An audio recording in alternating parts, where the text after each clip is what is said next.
Shalom to the elect of the nation of Israel. All praises, honor, and glory to Yahweh, Bahasham, Yahweh Shai, Bahasham, Rocha Kodash. Double honors to the apostles and elders of Great Millstone who rule well and labor in this word and doctrine. So, I'm going to title this video something along the lines of, not to be carnal, not to think carnally, not to trust in the flesh, for us to basically have hope. And, with everything that's going on right now, all around the world, and that's kind of the point. Around the world, it's not necessarily in your location, perhaps. Like where I am right now, there's not any serious uproars, rioting, and reveling of the peoples at this point of time, anyway. So it's really what's really happening is I'm watching up into other countries, so to speak, and it's eye opening because you start to see how things can change very quickly and just go from right the way everything was to complete chaos very quickly. So Revelation 2:10 says, "Fear none of those things which thou shalt suffer." So we want to fear those things that could potentially come our way. Sometimes it could be actual beatings, threatening us. As it reads here, "Behold, the devil shall cast some of you into prison," and that devil, the deceiver, is talking about Esau. Okay, the devil shall cast some of you into prison, that ye may be tried, and ye shall have tribulation 10 days. So again, 10 days, we have to always mention that it's not talking about literally 10 days. It could be 10 days, however, for the individual who's fulfilling this prophecy. But 10 is just symbolizing that completion, so a complete amount of days for a period of time that was ordained for you to be in a time of tribulation. Right, well, we should be tried if we're in that position. Our faith is going to be tested, and it says, "Be thou faithful unto death," because some of us may have to die. Okay, and that's what's coming. That's so we have to remember. And that can be a little bit scary when we think in fleshy. We're thinking of our flesh and how our flesh operates. We're thinking about how we maneuver in the carnal realm. We're forgetting that this is all spiritual. If we do that, we have to always remember that faith is that primary thing. And the number one way to guarantee, excuse me, one of the ways you're gonna, guarantee strength is to trust in this word, is to be a true follower, like Ecclesiasticus, Sirach 2:10. It says, who is, I can't paraphrase it. All right, Sirach 2:10. Look at the generations of old and see, did ever any trust in the Lord and was confounded, or did any abide in his fear and was forsaken? Or whom did he ever despise that called upon him? So as it reads, as a rhetorical question, in other words, who has actually done everything they've done for the Lord and was completely rejected from the Lord? Nobody. And you're thinking in the spirit, we'll have that strength, for the elect, that is. And again, faith is the primary thing, because faith, belief, hope, these things are synonyms. So we have that belief that we're going to be okay through the Lord. Then get this scripture. Proverbs 24:5, it says, "A wise man is strong, yea, a man of knowledge increaseth strength." So in order for us to have that strength, we have to gain wisdom. But what kind of wisdom? It's the wisdom of these scriptures, okay? All right, the wisdom of this world ain't going to save you from shit. All right? So this is Proverbs 24:10. "If thou faint in the day of adversity, thy strength is small." So, if you're somebody in a time where you're going through a lot of tribulation, you start to give in, and give up on the battle, and think too much about carnal things and the life you had, the world you were in, the world you were in, basically, yeah. The family members, perhaps, man, that turned on you. Maybe you're starting to miss them. If that happens, it means you're weak. I read again, Proverbs 24:10. "If thou faint," right, to get weak in the day of adversity, thy strength is small. All right, but mighty man, when adversity comes his way, he's composed. And that's what we must be in that time, just to be composed, not to think, oh man, like I have to go through all this, like as if you don't deserve it. Or why the why God attitude is because the Lord said so. It's His will, and everything that happens under the heavens is His will. So Psalm 105:3, if that's even where no, hold up. Oh shoot, hold up. Psalm 103 and oh man, forgive me, yo. Don't even remember where it's at. Right, just remembered it. Psalm 115:3. But our power is in the heavens. He hath done whatsoever he hath pleased.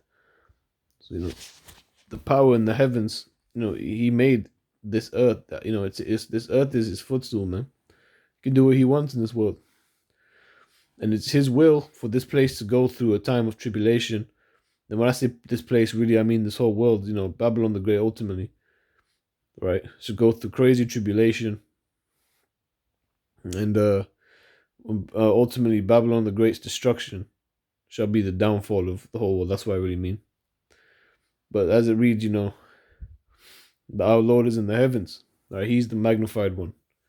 And everything that's happening in this earth is to magnify the Lord. So whenever you see this stuff, the best thing to do really is to rejoice. Because it means that we have the truth. We see what's really happening. And it's a beautiful thing, man. All right? Let me get more scriptures real quick. If I can just remember what I wanted. But can't remember. Yep. 2 Timothy 1:7. For the Most High hath not given us a spirit of fear, but of power, and of love, and of a sound mind. Begin these words, right? For the Most High hath not given us the spirit, pneuma, of fear, right? The breath, the pneuma of the word, like pneumonia, was going into like a dis-ease of your lungs. Of fear. Okay, so not the spirit of fear, which is the word delia. Delia means timidity, fearfulness, cowardice. Okay, to not be a bunch of cowards in that day, and to fold. Just because we're going through persecution, like we haven't been getting through persecution our whole fucking lives, man. In some way or another. Of course, some of us will have a more, a little. There'll be remnants of people who have had it much, much, just less of a raggedy lifestyle. Essentially, don't get it twisted. Some people will be like that. But as it reads, the spirit of fear, but of power, and that word for power, it's that word dynamis, meaning strength, power, ability, inherent power, power residing in a thing by virtue of its nature, or which a personal thing exerts and puts forth. All right, basically just one strength. All right, so powerful performing miracles. Right, you have the strength to do such. Moral power and excellence of soul. Right, the excellence of the soul again is how that's forgive me, just dropped my phone. Um, that's true strength. Having that excellence of soul, man. That's how you get strong, is when you have wisdom and you beautify one's own soul with this word. You cleanse yourself inwardly and outwardly. Of course, you can't. Even though we're in this dirty flesh, spiritually, we're cleansed through the blood of Yahweh Shai Hamashiach, through this word. But as it reads, of which person or thing exists and puts forth. So again, that's just basically talking about strength. So it's strength and power are indeed synonyms. You could just say, has given us a spirit of has not given us a spirit of fear, but of strength. All right, to have strength in that day, because you have wisdom, so your spirit's strong. And it says, and of love, and this word is agape. Agape means affection, goodwill, love, benevolence, brotherly love. There's love feast as well.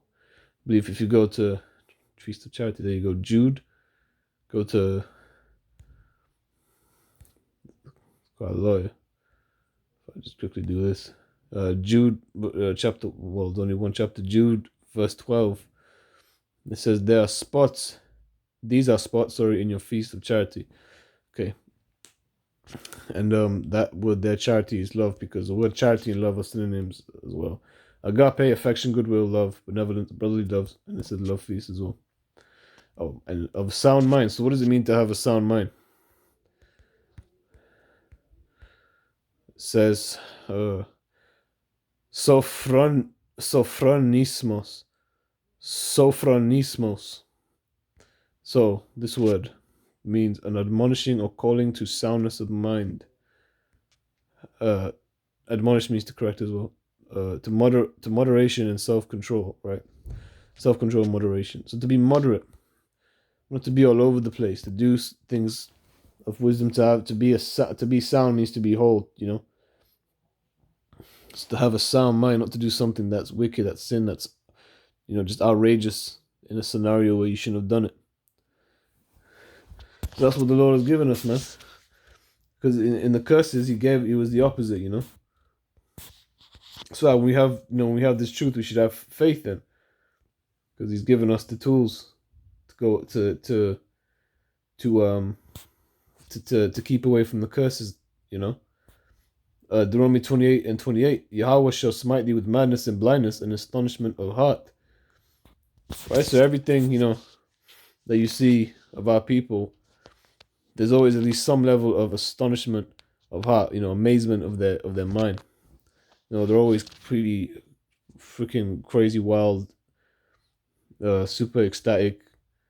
And again, it says with madness and blindness, because that blindness represents that lack of sight. They can't really see. They can't.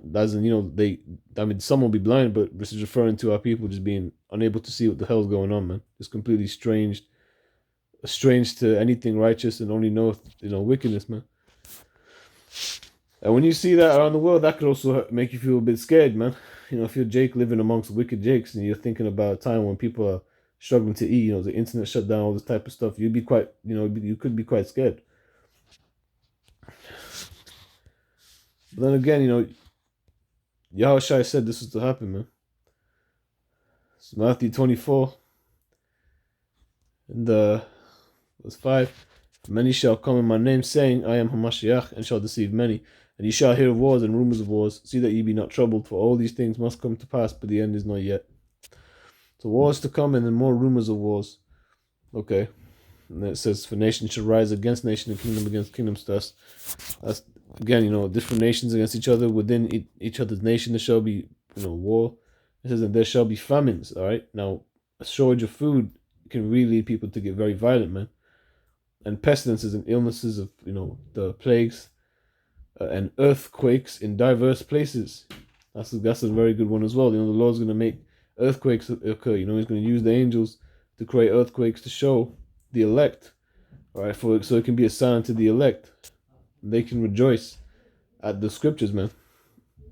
All these are the beginning of sorrows, and that's only the beginning. And it says, then shall they deliver you up to be afflicted, and shall kill you, and ye shall be hated of all nations for my name.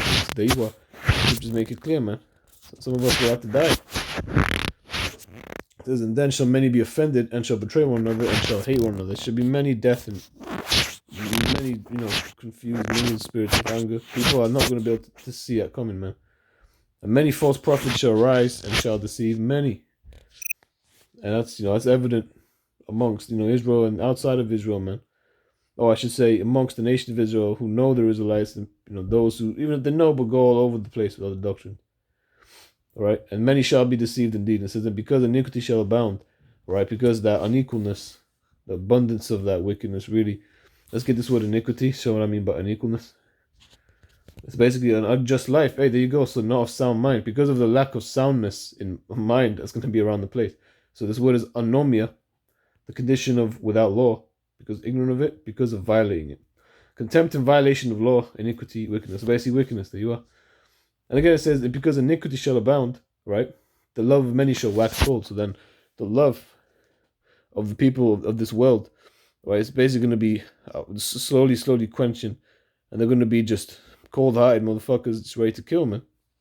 Because remember, we're talking about people who are trying to feed their children. If they're not the elect, then what exactly are they going to believe, 2 Ezra 15:1, behold, speak thou in the ears of my people the words of prophecy, which I will put in thy mouth, saith the Lord. And this right here is some of that's written before, and it's said before to prophesy. Okay, say before, and cause them to be written in paper, for they are faithful and true. And this is fear not the imaginations against thee, let not the incredulity of them trouble thee that speak against thee. Let's get this word. All right, excuse me, incredulity, disbelieving frame of mind. All right, so basically disbelief or unbelief. All right, so in other words, fear not the imaginations against thee, let not the unbelievers or the lack of belief of them trouble thee. All right, so don't get troubled just because people don't believe. What does Romans 3:3 say? I'll get that real quick. No, I'll come back to this. Romans, I just said it. Romans 3:3.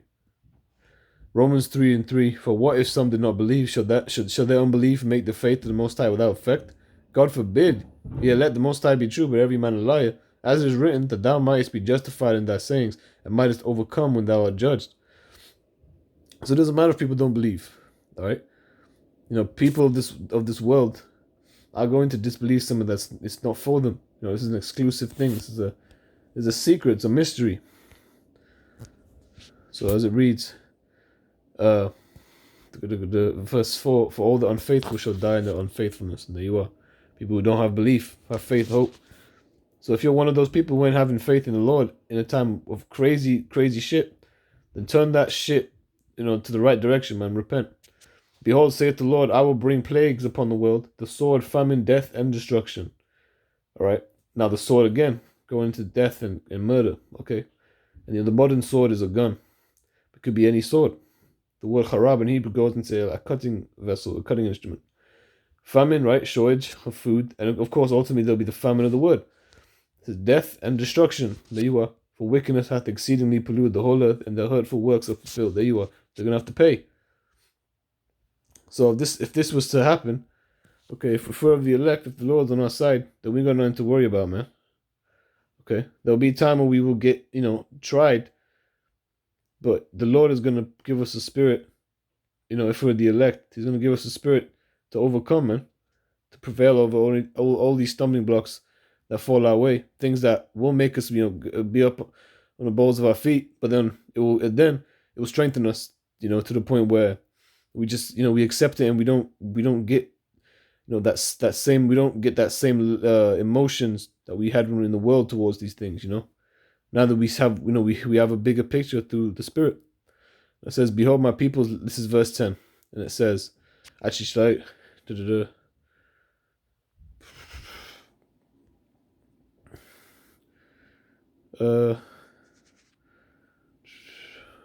know what? I'll go here. I might as well get to the point. 2 Corinthians 15 and 14. Woe to the world and them that dwell therein.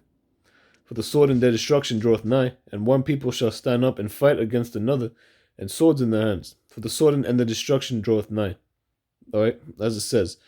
So the time, that these people are gonna get it is close, man. This scripture right now was written a long time ago, but they could see destruction. They could see, of course, the fall of it happening, and there were many different empire, different kingdoms that stood and fell. And now we're in these times where we see the destruction and the way everything playing out, just like it reads in Matthew 24, just like the prophecies speak of. That's what makes us, have that belief, man, have that faith that this is now that time, man. We're living close. We're living very, very close. Not the time, I should say, but this is around about the time. There you go. That's what I really meant to say, anyway. And one people shall stand up and fight against another, and swords in their hands. Okay, people are gonna go around killing, man. And there shall be sedition among men, right? Divisions, and invading one another. They shall not regard their kings nor princes, and the course of their actions shall stand in their power. So, and the course of their actions, all right, is going to be entirely according to their own strength, whatever they desire, whatever they believe they have power to do, that they're going to go out there and commit. And it says they're not going to regard the kings and princes. They ain't going to care what the law says, man. It says a man shall desire to go into a city and shall not be able. And you know what that's talking about. All right, you know exactly that's talking about the Ark Downs. For because of their pride, the city shall be troubled, and houses shall be destroyed, and men shall be afraid. There you are. Right, because their pride, again, man, they boasted themselves, thought nothing was going to happen to them. This is their judgment. The cities shall be troubled, and houses shall be destroyed, man. The cities and all that, your lands are going to be turn to confusion, Esau, man. Sleazy E. It says that men shall be afraid, but other one writes out for the elect. We have fear in the Lord ultimately, but we don't have that spirit of fear, but of power. Because we believe that the Lord's with us. Therefore, why would we not have power in these times? What are we scared of? There's fleshy thoughts coming in. Our flesh is going to have that weakness, but through the spirit, if you walk in the spirit, we'll have that strength. Yeah, I'll stop here. I'll end it here. And so lucky, no, I won't. No, I will not. I will go to verse 19. A man shall have no pity upon his neighbor, but shall destroy their houses. There you go. So no pity upon his neighbor at all, man. People should go people go to their family members and do this shit, man. It says, but shall destroy their houses with the sword, right? And spoil their goods, right? To take their stuff as spoil means to basically take the stuff, as loot, like booty and stuff. You stole it from, and spoil their goods because of the lack of bread and for great tribulation. I should say, rather not saying the word steal. Note that I know what the word steal etymologically really goes into, but it's you can spoil on the right hand side. Yeah, you can spoil people's goods in a time of war. It's not unrighteous to take their stuff. But as it reads again, because of the lack of bread and for great tribulation, right? So people shall start, going into houses, killing and taking because they'll be starving, man. And people should, they shall show they'll show their horns, man. All right. And horns represent power. So as it reads, the power. What does it say? It says, in the course of their actions shall stand in their power. Okay. And now, you can see places, getting wild.